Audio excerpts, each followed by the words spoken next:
High everyone, स्वागत छ तपाईहरुलाई टेक नेपाल युट्युब च्यानलमा। गाइज, इन्फिनिक्सले चाहिँ यो वर्ष ब्याक टु ब्याक एकदमै राम्रो फोन्सहरु लन्च गरिरहेको छ। सो त्यसै क्रममा इन्फिनिक्सले फेरि अर्को एउटा नयाँ smartphone Infinix note 12 pro 4G लाई इन्डियामा 26 अगस्तदेखि लन्च गर्न गइरहेको छ र त्यहाँ लन्च भइसकेपछि डेफिनेटली यो स्मार्टफोन हाम्रो नेपालमा केही समयपछि लन्च हुनेछ। अनि यो स्मार्टफोन चाहिँ अहिले एकदमै नयाँ चिपसेटको साथ लन्च हुनेछ। यसमा चाहिँ हामीलाई मिडियाटेकको हिलियो G99 चिपसेट देख्न मिल्नेछ र यो फोनको अन्य स्पेक्सहरु पनि एकदमै राम्रो रहेको छ। एन्ड यो स्मार्टफोन हाम्रो नेपालमा के कति प्राइस ब्यान्डमा आउँछ भन्नु पर्दा अन्डर 30,000 को प्राइस ब्यान्डमा यो स्मार्टफोन नेपालमा आउनेछ। आजको भिडियोमा हामीहरु इन्फिनिक्स नोट 12 प्रो 4G स्मार्टफोनको बारेमा कुरा गर्नेछौँ। यो स्मार्टफोनका स्पेसिफिकेसन तथा यो स्मार्टफोनमा हामीलाई के कस्ता फिचरहरु देख्न मिल्छ, साथै नेपालमा कहिलेसम्म लन्च हुनेछ र के कति प्राइस ब्यान्डमा आउनेछ, ओभरअलमा यो स्मार्टफोन चाहिँ कस्तो हुनेवाला छ, सबै चीजको बारेमा आज तपाईलाई यसै भिडियोमा जानकारी दिनेछु। त्यसैले भिडियोलाई एकछिन पनि स्किप नगरेर अन्त्यसम्म हेर्नु होला।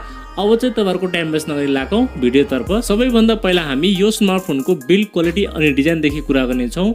बिल्ड क्वालिटीको बारेमा कुरा गर्नु पर्दा यसमा हामीलाई प्लास्टिक बिल्ड देख्न मिल्छ। फ्रेम भने प्लास्टिकको रहेको छ र अगाडिपट्टि भने गोरिल्ला ग्लास 3 को चाहिँ प्रोटेक्सन रहेको छ। त्यसैगरी डिजाइनको बारेमा कुरा गर्नु पर्दा यसमा हामीलाई एकदमै नयाँ डिजाइन देख्न मिल्नेछ। पछाडिपट्टि टप लेफ्ट साइडमा सर्कुलर शेपमा हामीलाई ट्रिपल रियर क्यामेराको सेटअप देख्न मिल्छ। एउटा एलईडी फ्ल्याशको साथमा भने तलपट्टि हामीलाई यसमा इन्फिनिक्सको ब्रान्डिङ देख्न मिल्छ।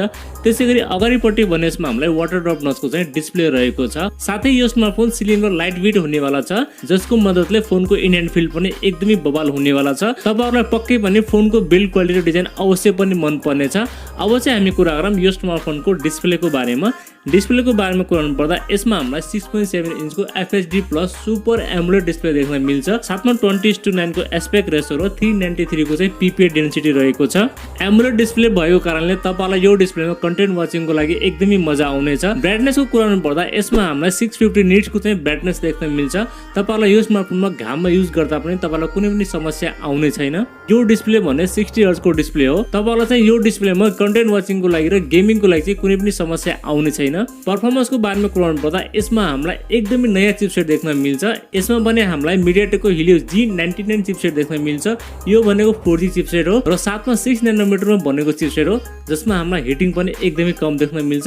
साथै एनर्जी एफिसिएन्सी पनि यसमा एकदमै राम्रो रहेको छ। साथमा LPDDR4S को र्याम टाइप र UFS 2.2 को चाहिँ स्टोरेज टाइप रहेको छ, जसमा हामीलाई रिड एन्ड राइट पनि एकदमै राम्रो देख्न मिल्छ।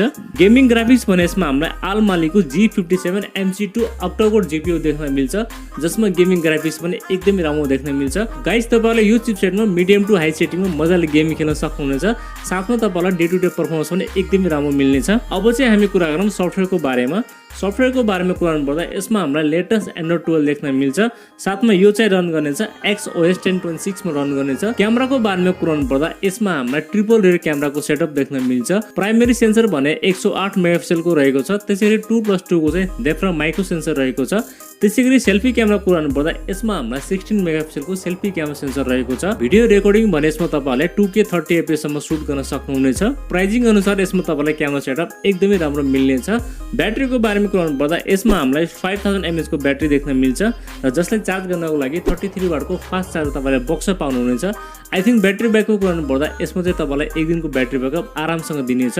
प्राइभेसी एन्ड सेन्सरको कुरा गर्नु पर्दा यसमा हामीलाई साइड फिंगरप्रिन्ट सेन्सर मिल्छ, फेस अनलक पनि मिल्छ, चार्जिङको लागि टाइप सी पोर्ट अनि साथमा 3.5 mm को ज्याक पनि रहेको छ। त्यसैगरी सिंगल स्पिकर पनि रहेको छ र बाँकी सबै बेसिक सेन्सरहरु चाहिँ यसमा तपाईले पाउनुहुनेछ। सेन्सरको मामलामा तपाईलाई कुनै पनि शिकायत आउने छैन। गाइज, अब चाहिँ हामी कुरा गरौँ यो स्मार्टफोनको प्राइसिङको बारेमा। यो स्मार्टफोन चाहिँ हाम्रो नेपालमा 30,000 को प्राइस रेन्जमा आउनेछ। यदि यो स्मार्टफोन 30,000 को प्राइस रेन्जमा आउँछ भने एकदमै बबाल स्मार्टफोन हुनेवाला छ, किनभने यसमा हामीलाई एमोलेड डिस्प्ले मिल्छ र साथमा यसमा हामीलाई एकदमै पावरफुल चिपसेट पनि देख्न मिल्छ। लौ त साथीहरु, यदि नै थियो स्मार्टफोनको बारेमा तपाईलाई चाहिँ यो स्मार्टफोनको स्पेसिफिकेसन कस्तो लाग्यो र आफ्नो के सल्लाह सुझाव भएमा कमेन्ट गर्नु होला र भिडियो मन परेमा चाहिँ लाइक गर्न नभुल्नु होला र यदि नयाँ साथीभाइहरुले हाम्रो च्यानललाई पहिलो पटक हेर्दै हुनुहुन्छ भने प्लिज हाम्रो च्यानललाई सब्स्क्राइब गरिराख्नु होला। अर्को भिडियोमा भेट हुने बाचा गर्दै आजलाई बिदा लिन्छु। हवस्, धन्यवाद। जय नेपाल।